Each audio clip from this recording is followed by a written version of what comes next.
ओम शांति। 19 सितंबर 2023 के बाप दादा के अनमोल मधुर महावाक्यों में बाबा कहते हैं, मीठे बच्चे, याद के पुरुषार्थ से ही कर्मातीत बनेंगे। इसीलिए कभी अपने को मियाँ मिट्ठू नहीं समझना। याद के बल से अंदर में जो कमियां हैं उन्हें निकालते रहना है। प्रसन्न दिया बाबा ने सभी बच्चों की अवस्था को मजबूत बनाने के लिए बाप कौन सी चैलेंज करते हैं। उत्तर में कहते हैं बाबा, बच्चे भोजन बनाते हुए पूरा समय याद में रहकर दिखाओ। यह बाप बच्चों को चैलेंज करते हैं। शिव बाबा की याद में भोजन बनाएंगे तो ताकत भर जाएगी, अवस्था बहुत अच्छी हो जाएगी, परंतु बच्चे भूल जाते हैं। इसीलिए इसके लिए एक दो को याद दिलाने का पुरुषार्थ करो। डबल सर्विस करनी है। कर्मणा के साथ साथ नर से नारायण बनने की सेवा भी करनी है। गीत दिया बाबा ने, धीरज धर मनवा, तेरे सुख के दिन आए के आए। ओम शांति। यह किसने कहा और किसको कहा? बाप बैठ बच्चों को समझाते हैं। भक्ति मार्ग में यह गाया जाता है, जब परम पिता परमात्मा आते हैं वही आकर धीरज देते हैं और कोई मनुष्य धीरज दे नहीं सकता। तुम जानते हो अब सुख के दिन आएंगे। बाप आए हैं सुख धाम ले चलने, यह है दुख धाम। यह सब भक्ति मार्ग के गीत हैं। यहाँ तो बाप सम्मुख बैठे हैं, बच्चों को कुछ कहने की दरकार नहीं पड़ती। बच्चे जानते हैं हमारे सुख के दिन आ रहे हैं। हम सुख की राजधानी स्वयं श्रीमत पर स्थापन कर रहे हैं, डिवाइन मत पर चल रहे हैं। एक होती है डिवाइन मत और दूसरी होती है अनडिवाइन मत। डिवाइन मत पर डिवाइन मत एक ही होती है जिसे श्रीमत कहा जाता है। अनडिवाइन मत माना आसुरी पतित मत, डिवाइन मत माना देवी पावन मत। श्रीमत और आसुरी मत को तुम समझते हो। डिवाइन मत कहा जाता है पावन को और अनडिवाइन कहा जाता है पतित को। यह है पतित दुनिया, कोई भी पावन मनुष्य है नहीं।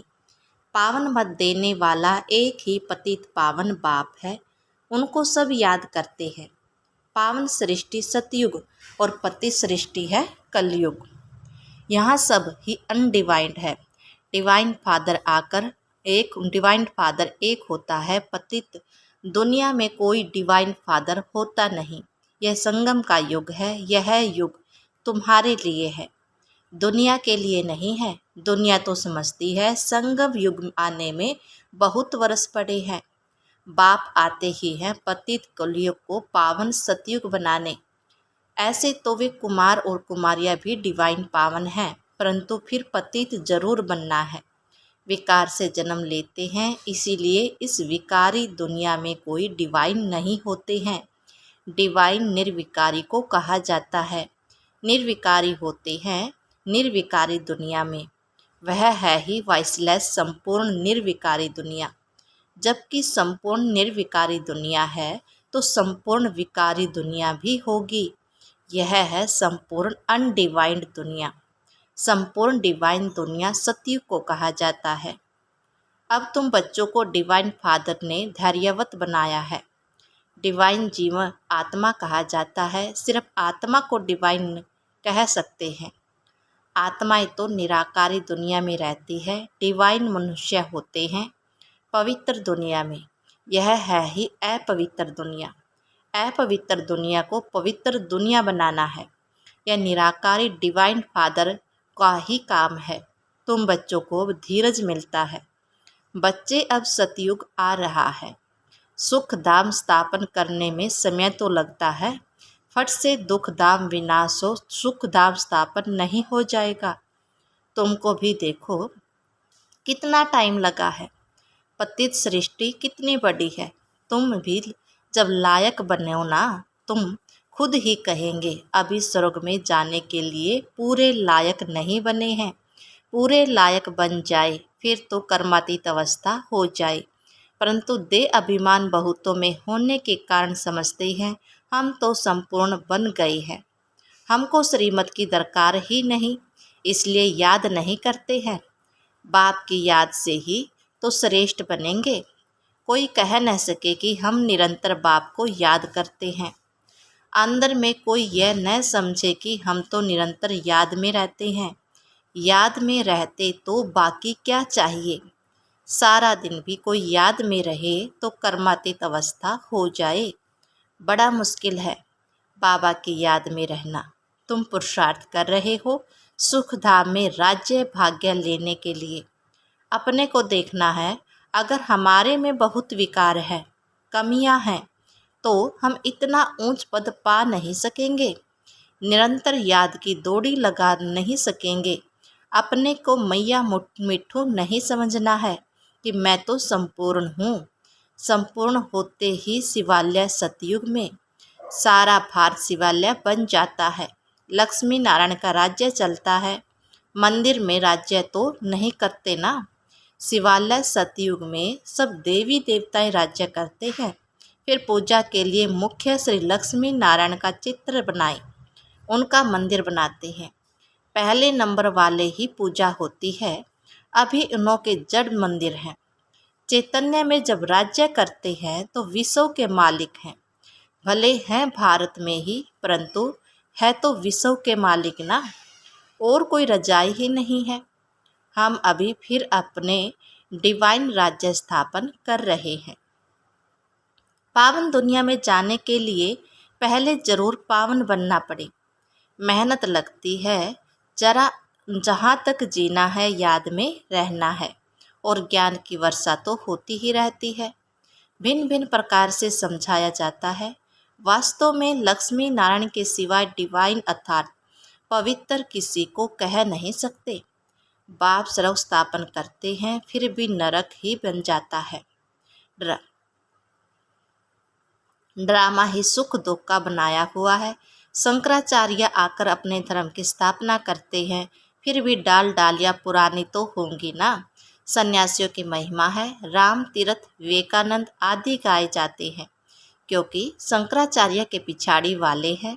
नए नए आते हैं तो अपना सो करते हैं, परंतु उनको शिवालय तो नहीं कहेंगे। शिव का स्थापन किया हुआ सतयुग एक ही है। मनुष्य इन बातों को बिल्कुल नहीं जानते। ऐसे ही सिर्फ सुनने से कोई समझ न सके। पहले तो 7 रोज आकर एम ऑब्जेक्ट को समझना है। और कोई पढ़ाई के लिए ऐसे नहीं कहा जाता कि पहले 7 रोज समझो। यह एक ही पाठशाला है जहाँ लक्ष्य दिया जाता है। पहले पहले तो फादर को समझाओ। बाप कहते हैं मैं बच्चों की सेवा करने आया हूँ। जो कल्प पहले वाले हैं वही आएंगे। जब तक निश्चय बुद्धि नहीं बने हैं तब तक बुद्धि में आएगा नहीं। इसलिए बाबा पूछते हैं कहाँ तक निश्चय हुआ। यह कोई गावड़े का सत्संग नहीं है। और सत्संग में तो कहेंगे फलाना महात्मा गीता सुनाते हैं, फलाना वेद शास्त्र सुनाता है। यहाँ कोई महात्मा आदि नहीं है। यहाँ तो स्वयं भगवान बैठ समझाते हैं। पहले जब तक निश्चय नहीं तब तक क्या समझे। वहाँ सत्संग आदि में समझेंगे यह तो फलाना वेद सुनाते हैं, राज विद्या पढ़ाते हैं। यहाँ तो वेद शास्त्र राज विद्या की कोई बात नहीं। तुम जानते हो बाबा इन द्वारा पढ़ा रहे हैं। जब तक यह नहीं समझा है तो क्या करेंगे।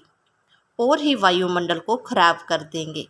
यहाँ तुम्हारे में भी ऐसे नहीं है कि सब शिव बाबा की याद में सुनते हैं और समझते हैं। शिव बाबा ब्रह्मा द्वारा पढ़ाते हैं नहीं, शिव बाबा की पढ़ाई है। यह कुछ भी समझते नहीं। बड़ा मुश्किल है। कोई यथार्थ रीति समझते हैं पढ़ाई वाला शिव बाबा है। यह याद हो और सारा दिन बुद्धि में रहे कि हम स्टूडेंट हैं, नंबर 1 चले जाएं, परंतु तुम्हारे में भी नंबरवार है। बाबा कहते हैं मुझ पढ़ाने वाले को याद करो। मैं ही बाप टीचर गुरु हूँ। तीनों को इकट्ठा याद करना है। लौकिक संबंध में तो बाप अलग है, टीचर अलग है और गुरु अलग होते हैं। यहाँ एक को ही याद करना है और बहुत सहज है, परंतु माया याद रहने नहीं देती है। घड़ी घड़ी बुद्धि योग तोड़ देती है। तुम बच्चे आपस में बैठते होंगे, समझो कोई मशीन चलाते हैं, मक्खन निकालते हैं तो शिव बाबा को याद कर मशीन चलाते हैं। शिव बाबा की याद में बाबा के यज्ञ के लिए मक्खन निकाल रहा हूँ, कितनी खुशी की बात है। यज्ञ के लिए भोजन बनाता हूँ, खुशी होती है ना। फिर भी घड़ी घड़ी भूल जाते हैं, फिर पुरुषार्थ करना पड़े खुद का। एक दो को याद कराने का पुरुषार्थ कराने वाला चाहिए। फिर भी शिव बाबा को याद कर भोजन बनाएंगे तो ताकत भर जाएगी, तुम्हारी अवस्था बहुत अच्छी हो जाए। परंतु ऐसे होता नहीं। ब्रह्मा भोजन की तो बहुत महिमा है, परंतु जब आत्मा शिव बाबा की याद में रहे, बनाए शक्तियों का ऐसा भंडारा हो, याद में रहे भोजन बनाए, तब तो शक्ति मिले। वह भी शक्तियों की बुद्धि में नहीं आता है, नहीं तो पुरुषार्थ करे। बाबा को तो दिल होती है, अपने हाथ से शिव बाबा को याद करते भोजन बनाऊं। प्रैक्टिस करनी है, देखे याद ठहर सकती है। बाबा चैलेंज देते हैं, जो भी भंडारे में है कोशिश करो। बाबा जानते हैं कि 1 घंटा भी याद नहीं कर सकते। याद वाले ज्ञानवान हो तो डबल सर्विस में लग जाए। जब तक कांटों को फूल न बनाए तो कुछ काम के नहीं। रजाई के लायक वह बनते हैं जो नर को नारायण बनाने की सर्विस करते हैं। जितना तकदीर में है वह अपने पुरुषार्थ से तकदीर को पाते रहते हैं। बाप तो सबको कहते हैं, जितना करेंगे, जो करेंगे सो पाएंगे। अपने मोस्ट बिलीव्ड बाप को याद करना है, याद की ही मेहनत है। बाबा भी बतलाते हैं, मैं बहुत उपाय कराता हूँ, परंतु वो नहीं हो नहीं सकता, बहुत मेहनत है। मेहनत करते करते अंत में कर्मातीत अवस्था होगी, फिर साक्षात्कार करते रहेंगे। माया नहीं आएगी, यहाँ बैठे बैठे सब दिव्य दृष्टि में देखते रहेंगे। अभी तो टेलीविज़न में देखते हैं, टेलीविज़न कोई दिव्य दृष्टि नहीं है। विनाश का साक्षात्कार, बैकुंठ का साक्षात्कार टेलीविज़न में नहीं देख सकेंगे। जितना जो ज्ञानी और योगी है उनका तो बैकुंठ की राजधानी देखने में आती रहेगी। बगैर टेलीविज़न तुम जर्मनी, लंदन आदि देखते रहेंगे। टेलीविज़न से यह दिव्य शख्सों का साक्षात्कार वंडरफुल है। सच्चे दिल से बाप की सर्विस में लगना है, तब मज़ा है। बुद्धि भी कहती है, बाबा अंत में बहुत खातरी करेंगे, घुमाना फिराना बहलाना यह खातरी है ना। ऐसा बनने के लिए लायक भी बनना है। लायक बनाने वाले को याद करने से ही लायक बनते जाते हैं। जितना याद करेंगे और सब दर्शन चक्कर फिराते रहेंगे तो फ़ायदा है। बीज को याद करने से झाड़ भी याद आएगा। यह बात सिवाय तुम्हारे कोई भी समझ न सके। इस याद और ज्ञान से हम जितना जमा करते हैं वहाँ यह पता नहीं होगा कि यह कहाँ से वर्षा मिला है। यह थोड़े ही समझते हैं कि यह हमारा संगम की कमाई है। बादशाही मिल जाती है, तुम सदा सुखी रहते हो। बड़ी भारी मंजिल है, अभी तुम डिवाइन बनते हो। सारी दुनिया अनडिवाइन है, तुम मनुष्य से देवता डिवाइन बन रहे हो। मनुष्य को देवता बनाने वाला एक ही गॉड फादर है। फादर अक्सर कहना बड़ा सहज है। कोई भी बूढ़ा बुजुर्ग देखो तो उनको बाबा व पिताजी कहेंगे। बूढ़ा बूढ़े को देखेंगे तो भाई समझेंगे, छोटे बड़े को देखेंगे तो बाप समझेंगे। निराकार बाप का तो कोई पता नहीं, सिर्फ कह देते हैं गॉड फादर। यह नहीं समझते कि हम आत्मा है, हमारा बाप वह है। बाप जरूर वर्षा देता होगा। अभी तुम जानते हो हमारा बाप हमको वर्षा दे रहा है। इस वर्षे के लिए हम बार बार पुकारते थे, प्रार्थना करते थे, अब वही पढ़ा रहे हैं।